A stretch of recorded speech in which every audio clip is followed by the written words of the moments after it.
할렐루야. 자, 인사하겠습니다. 기도가 먼저입니다.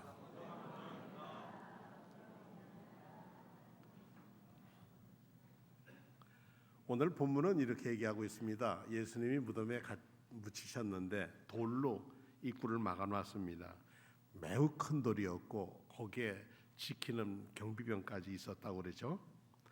안식 그 첫날 매우 일찍이 해 돋을 그때 무덤에 갑니다. 왜냐하면 아침이 되어야 끝나기 때문에 안식이. 그런데 가는데 이 사람들에게 문제가 있습니다. 여인들이었거든요. 누가 우리를 위해서 무덤의 문을 열어주리요. 그들 앞에 기다리고 있는 것은 불가능이었습니다. 할 수 없음.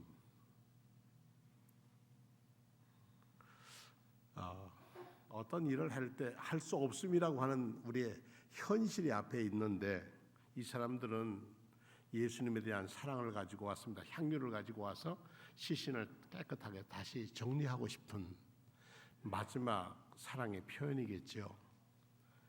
그랬는데 오늘 마가복음은 눈을 들어본 즉 무덤 와서 딱 무덤을 바라본 즉 벌써 돌이 굴려져 있는데 그 돌이 참 컸다. 믿음으로 왔더니 응답은 뭐예요? 열려 있더라. 믿고 기도하면 사람들은 세상 사람은 불가능이라고 하는데 우리에게는 가능하다. 사람들은 그 impossible 안 돼요. 그럴 때 우리는 믿음으로 된다. 이런 문을 열어주시는 분은 하나님이십니다. 우리는 주일을 지킵니다. 우리 주님의 날, 그리스도의 날, 이 날을 우리는 예배당에 나와서 예배를 드립니다. 달력에 붉은 글씨로 되면 우리는 그날을 공휴일이라고 부릅니다. 공적으로 쉬는 날, 그래서 공휴일이죠. 그런데 우리는 그날로 그렇게 지키지는 않습니다. 우리의 지키는 것은 죽음에서 죽음의 어둠을 지나고 부활의 날, 절망에서 소망으로 바뀐 날, 헤어진 자기 삶을 고치는 날, 이런 날로 하나님께 영광을 돌리고자 이 자리에 저와 성도님들이 함께 있습니다. 그러니까 우리는 절망 속에 오셨을지라도 이 예배를 드리고 나갈 때는 부활의 소망과 닫힌 문이 열리고 무덤의 문이 열리는 부활의 소망을 가지고 돌아가시기를 축원합니다. 우리 그리스도인들은 주일을 축제로 지킵니다. 창조주 하나님께서 하늘과 땅을 지으시고 그리고 안식하신 후 쉬셨다고 했습니다. 창세기 2장 1절과 2절에 보면 번역에 따라 좀 다릅니다만 하나님은 하늘과 땅 그 가운데 있는 모든 것을 다 이루셨다. 하나님은 하시던 일을 엿새 날까지 마치시고 일회째 날에는 하시던 모든 일에서 손을 떼고 쉬셨다.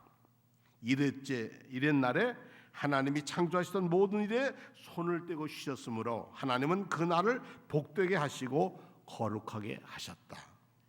표준 세번역에는 이렇게 번역되어 있습니다. 성경의 하나님의 모습은 일하는 하나님의 모습으로 우리에게 다가옵니다. 그 일하는 하나님이 쉬셨다, 안식하셨다 하는 것은 안식하지 아무것도 하지 않고 누워서 팔베개하고 누워 있는 게 아니라 지속적인 활동의 한 부분으로 우리는 안식을 이해해야 합니다. 특히 제4계명인 10계명의 네 번째 계명인 안식일의 계명을 주시면서 하신 말씀이 이 날은 거룩하게 지켜야 한다. 구별되어라 라고 얘기합니다. 요한복음 5장 17절에 그러나 예수께서는 그들에게 말씀하셨다. 내 아버지께서 이제까지 일하니 나도 일한다. 아버지는 쉼이 없다는 거죠. 그러니까 예수님도 나도 일을 한다. 일회째 날에 하나님께서 쉬셨다는 것은 하나님의 활동이 없음을 말하는 게 아니라 하나님께서 이루신 일의 충만함을 강조해서 가득 찬 충만, 모자랄 것 없는 충만 넘침의 기쁨을 보시고 기뻐했다라고 하는 것으로 이어집니다. 이 이루어진 창조의 일들을 이리저리 돌아보시면서 참 좋다 하고 흐뭇해 하신 일이라는 것입니다. 농부가 열심히 농사를 짓고 나면 가을이 되면 요즘쯤 가보면 노란 이삭이 숙이고 있는 걸 보면 밥 먹지 않아도 배부르고 풍성한 만족함을 듣듯 그 쉼, 대학볕 7, 8월을 지내왔던 수고했던 모든 것이 쉼으로, 안식으로 연결됩니다. 시리아에 에프레임이라고 하는 은수자가 있었습니다. 은수자라는 것은 은둔에서 홀로 수도하는 사람입니다. 이는 신학자이기도 했습니다. 그분이 그 창세기 주에 이렇게 썼어요. 하나님께서 어떤 수고 때문에 쉬셨습니까? 하나님의 말씀으로 생겨난 빛을 제외하고 첫날 생겨난 피조물은 넌지시 생각났기 때문입니다. 그 뒤에 행하여진 나머지 일들은 하나님이 말씀으로 이루어졌습니다. 우리가 한마디 말을 할 때 무슨 수고를 치르고 말을 합니까? 그렇다면 하나님께서 하루에 한마디씩 말을 하실 때 무슨 수고가 깃들어 있을 수 있겠습니까? 이렇게 말씀하면서 모세는 자기 지팡이로 홍해를 갈랐지만 지치지 않았습니다. 눈의 아들 여호수아도 자기 말대로 빈 물체들을 억눌렀지만 지치지 않았습니다. 이 쉼은 하나님께서 현재 사람들이 잠시라도 쉼을 맛보도록 그들을 쉬게 하셨습니다. 참된 쉼의 신비는 세상에 있게 될 영원한 사람들에게 주어질 것입니다. 이게 370년에 쓴 창세기 설교에 이렇게 써 있습니다. 요즘들은 옛날 고 문서들을 번역을 해서 이 자료를 만들어 놓는데 우리가 370년에 에이프레임이라는 우리의 수도사의 설교를 오늘 우리가 들을 수 있다는 게 얼마나 감사한 일입니까?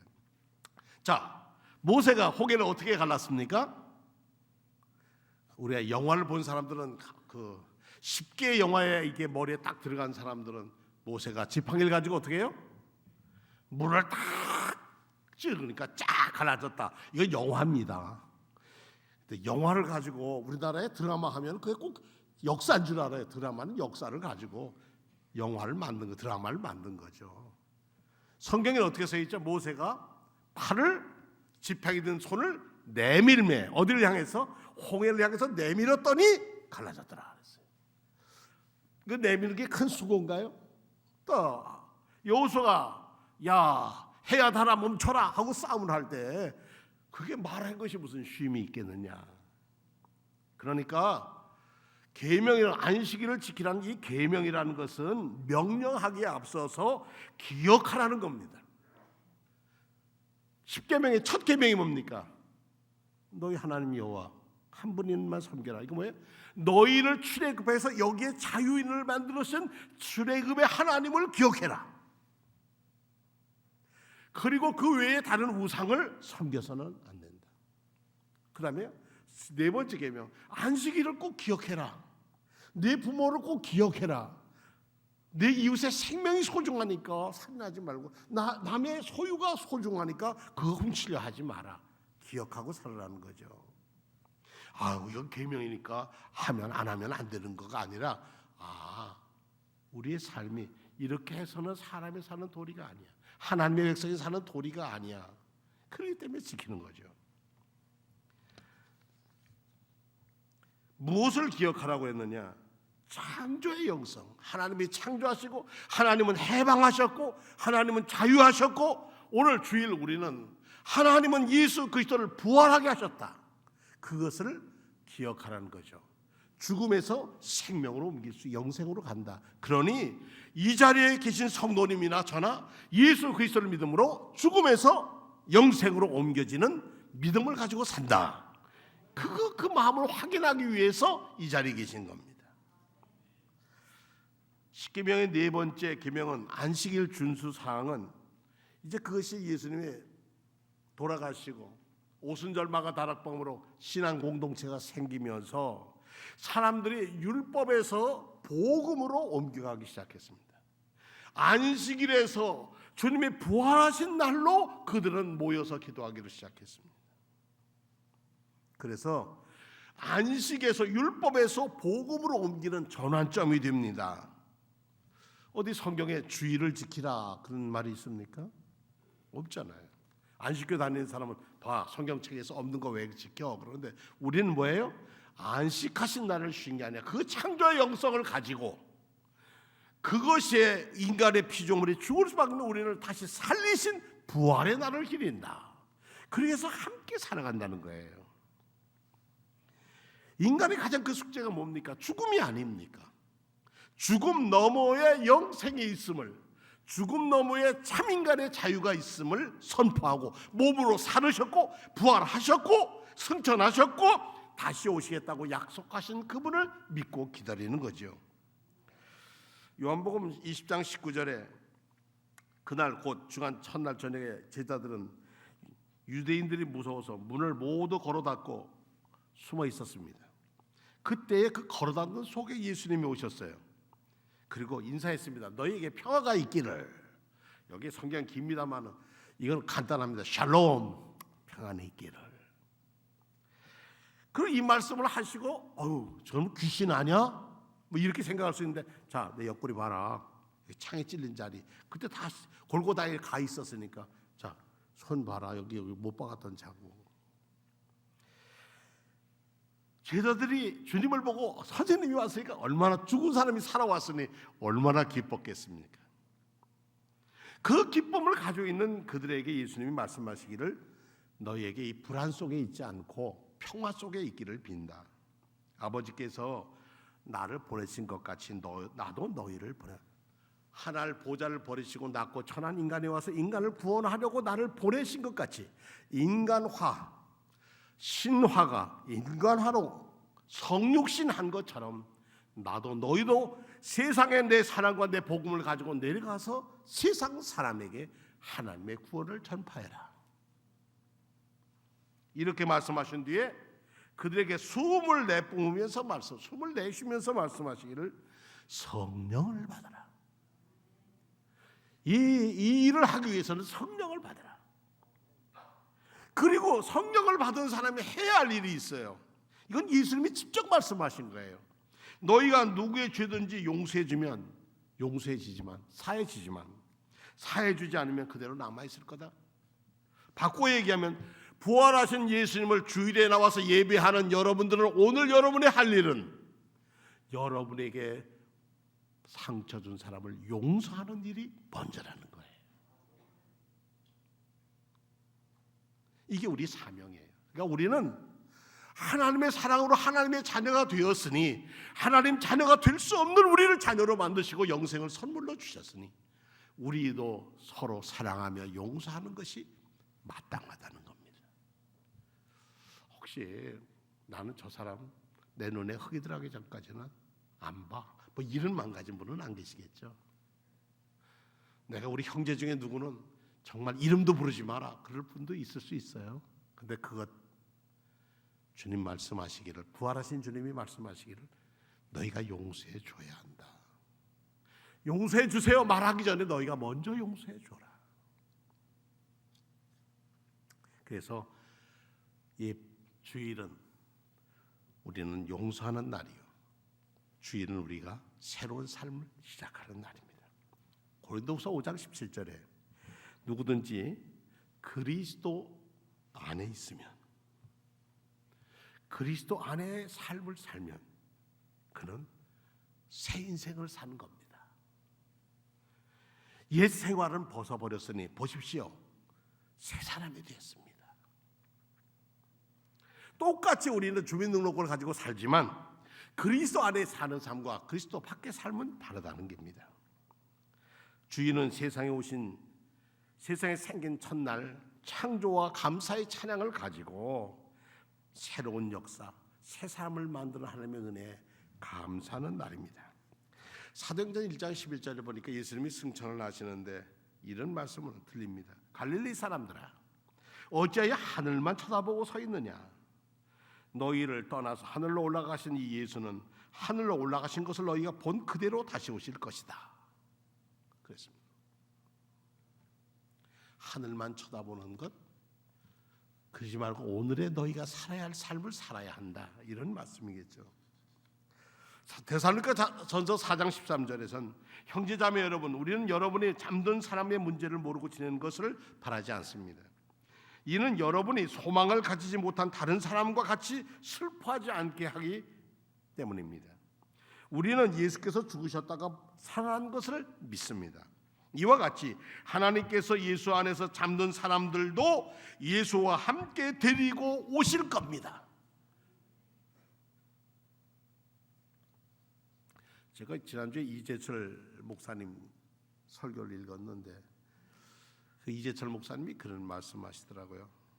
전에 자기가 어느 교회에 이렇게 부목사로 일할 때 그 교회 수련회 가서 한 사람이 생명을 잃었대요. 어떻게 돼서 결국 그 교회는 큰 분란이 일어났대요. 그런데 자기가 제자교회에 있을 때 수련회 갔는데 한 아이가 세상을 떠나게 됐대요. 초등학생이었는데 그때 딱 느끼는 게, 야, 이제 우리 교회 깨지는구나. 큰일 났구나. 그 기도할 뿐. 그랬는데 장례 치르기 전에 장례를 상의하러 부모가 왔는데 얼굴이 밝더라는 거예요. 그 아이가 죽은 게 분명한데, 그랬더니 목사님 내일 장례식을 할 때 제가 성도들에게 감사하다고 인사할 수 있는 시간을 주십시오. 아버님이니까 그러시죠. 그랬더니 이분이 나가서 이런 얘기를 하더라는 거예요. 여러분, 하나님께 감사합니다. 그리고 여러분 기도해 주셔서 감사합니다. 첫째 감사, 제 아이가 때묻지 않고 순전한 시대 때 하나님께 가게 된 것 감사합니다. 두 번째, 이보다 더 큰 감사는 저희 아이가 유아 세례 받고 하나님의 자녀가 되게 하신 것 감사합니다. 5가지 감사를 하더라는 거예요. 그래서 너무 견딜 수가 없어서 하나님 저 가정을 복을 주십시오. 그랬는데 그 집에 남배를 선물로 또 주셨다는 거예요. 한 아이 데려가시고 남매를 선물로 주셔서 그 아이들이 잘 자라고 있다고요. 우리가 받아들이는 죽음에 대한 것을 절망으로 받아들이는 것이냐, 아니면 더 나은 생명을 위한 잉태하기 위한 하나님이라니 썩어지는 것처럼 그렇게 되는 것이냐. 그래서 교회가 오히려 더 위로를 받고 교회가 더 믿음이 성장하는 축복을 주셨다. 예전 부목사 할 때 자기가 느꼈던 그것과 담임 목사가 되었을 때 그 아이의 죽음이 똑같은 죽음인데 문제는 어디에 있다고요? 믿음에 달려있다. 참 가을 아침 새벽기도 나올 때는 반팔 입고 나오면 선뜻합니다. 가을이 오기까지는 겨울이 있었다는 거 우리는 잊지 않습니다. 겨울에 땅에 쉼이 있었고 봄에 열심히 이 땅과 식물이 일을 했고 여름 지나서 가을이 되었습니다. 대지의 쉼을 통해서 봄의 씨앗을 품을 수 있는 게 아닙니까? 요즘 직장인이나 학생이나 누구나 다 원하는 것은 쉼입니다. 정말 쉬고 싶다. 좀 편하게 푹 자고 싶다. 그런 분들 계시지요. 쉼 없는 인생이 얼마나 건조합니까? 오늘 우리 임마누엘 찬양대가 힘써 일하자 그러고 찬양을 해주셨는데 오늘 일부 예배 때 할렐루야 찬양대는요 하나님의 은혜라는 찬양을 했는데요 얼마나 열심히 하는지 아마 오후 예배 때도 이제 호산나가 더 큰 아름다운 찬양으로 하나님께 영광 돌릴 거예요. 노래 안에 쉼표가 없으면 그 노래 어떻게 부릅니까? 그 쉼이 온 쉼표냐 4분 쉼표냐 2분 쉼표에 따라서 그 노래의 맛 의미를 전합니다. 쉼표 없는 노래가 없지 않습니까? 이 쉼이라는 건 하나님이 주신 선물입니다. 우리 동양의 스승인 노자의 글에 읽어 도덕경에 보니까 도덕경 44장에 이런 말이 있습니다. 다장피로망 지족불욕이라 지지불태하면 가히장구라 이런 얘기입니다. 가진 것이 많을수록 크게 망하는 법이다. 만족함을 알면 욕된 일이 없고 지지불태 그칠 줄 알면 위태로운 일이 없으니 가히 장구라. 그리하면 자신의 길을 보전할 수 있다. 쉽게 말씀드리면 멈출 줄 알면, 질주해서 가는 인생, 앞만 보고 질주하는 인생이 멈출 줄 알면 위태롭지 않아서 장구할 오래 지속할 수 있다, 이런 얘기죠. 쉬며 간다는 거죠. 제가 어려서 드렸습니다. 서부 개척사의 골드러시 시대에 캘리포니아에 황금이 많이 나온다 그래서 이쪽 서쪽에서 동쪽에서 서쪽으로 가는 수많은 역마차가 있었답니다. 빨리 가서 나도 큰 부자가 되겠다고 생각했는데, 거기에 우리 예수 믿는 사람들도 갔는데, 예수 믿는 사람들은 엿새를 가고 하루를 쉬었다는 거예요. 하루를 쉬어서 예배를 드리고 오후에는 마차를 정비하고 그리고 그 다음날 떠나고. 그런데 로키 산맥 쪽에 가다 보니까 먼저 빨리 가겠다고 출발했던 사람들은 다 죽거나 마차가 부서져서 거 못 가고 포기를 하고 엿새 일하고 일에 안식을 하고 떠난 사람들은 그 로키 산맥을 넘어서 캘리포니아까지 갈 수 있었다. 아브라함 요소 헤세디라고 하는 유다의 랍비는 이런 말씀을 하시더라고요. 안식일의 의미는 공간보다 시간을 축하하는 데 있다. 한 주간의 엿새를 우리는 공간의 사물이 다스리는 공간의 사물이 되는 체제 속에 산다. 안식일에는 시간의 거룩함에 자신을 조절하여 사는 것이다. 안식일은 창조의 세계로부터 세계의 창조로 돌아서는 날이다. 이 체제 속에서 이 체제를 만들고 있게 하시는 하나님을 향하는 날이란 뜻이겠죠. 우리는 이 일을 위해 부름을 받은 날이다. 쉬는 날로서 안식일은 그 목적이 잃어버린 힘을 되찾고 앞으로 할 노동을 위하여 준비하는 데 있는 게 아니다. 월요일날 더 힘싸게 일하기 위해서 주일을 쉬는 게 아니라는 거예요. 안식일은 삶을 위하여 있는 날이다. 사람은 짐을 진 짐승이 아니다. 그리고 안식일은 능률을 높이기 위하여 마련된 날이 아니다. 그러며 얘기하기를 안식일은 불꽃을 터뜨리고 공중 제비는 넘는 그런 축하의 축제의 날이 아니고 우리의 헤어진 삶을 수선하는 날이며 우리의 상처받고 망가진 영혼과 육신을 수선하는 날이고 하나님께 창조주 하나님을 향하여 수선하는 날이고 시간을 낭비하는 게 아니고 시간을 모으는 날이라는 점에서 늘 기억해야 한다라고 얘기합니다. 우리에게 주는 바 의미가 큽니다. 하나님의 안식에 들어가고 싶고 참 쉼을 원하시는 분, 세상 속에서 얼마나 힘듭니까? 그럴 때 여러분들 한 15분만 시간을 낸다면 잠시의 쉼은 여러분들이 얻을 수 있습니다. 그것이 침묵 기도입니다. 여러분의 직장이나 어딘지 조용한 곳에 가셔서 허리를 고추 세우고 목을 똑바로 턱은 안으로 당기고 눈을 감고 어깨에 힘을 빼고 무릎 위에 손을 얹고 그리고 숨을 쉽니다. 들숨 날숨하면서 숨 쉬는 걸 쉬다가 숨 쉬는 게 안정이 되면 들어 마실 때 주님 그렇게 불러보시고 그렇게 기다렸다가 숨을 내쉬면서 날숨을 하면서 자비를 베푸소서. 그 기도도 길면 주님 도와주소서. 주님 치료해 주소서. 주님 가르쳐 주소서. 주님 인도해 주소서. 아무도 없는 자리에서 그렇게 기도하면 여러분의 어느새 여러분의 마음에 하나님의 평안이 여러분의 마음을 붙드실 줄로 믿습니다. 참 쉬기 어려운, 좀 하루 좀 푹 쉬기 어려운 날들 아닙니까? 그러나 15분의 시간만 내면 여러분은 주님과 교제하고 주님이 주시는 쉼을 얻을 수가 있습니다. 그러면서 예수 기도를 하면 더욱 여러분들은 하나님의 평안을 맛볼 것입니다. 마태복음 11장 28절에 예수님의 초대를 말씀드리고 말씀을 마무리하겠습니다. 고생하며 짐을 진 너희는 모두 나에게 나오너라. 내가 너희에게 안식을 주겠다. 나는 마음이 온유하고 겸손하니 내 멍에를 메고 내게 배워라. 그리하면 너희가 안식을 얻을 것이다. 정녕 내 멍에는 편하고 내 짐은 가볍다. 수고하고 무거운 짐진 자들아 다 내게로 오라.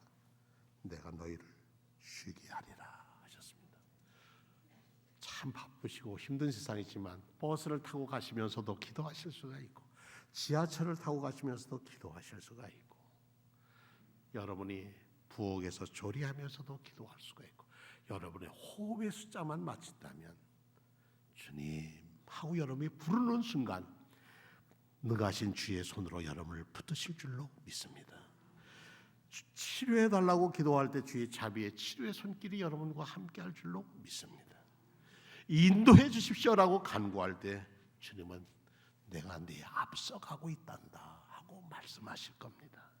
이 9월이 감사의 9월이 되시고 주님께 인도하심으로 주님의 품 안에서 참 안식을 얻는 9월이 되기를 축원합니다. 다 같이 신앙 고백하겠습니다.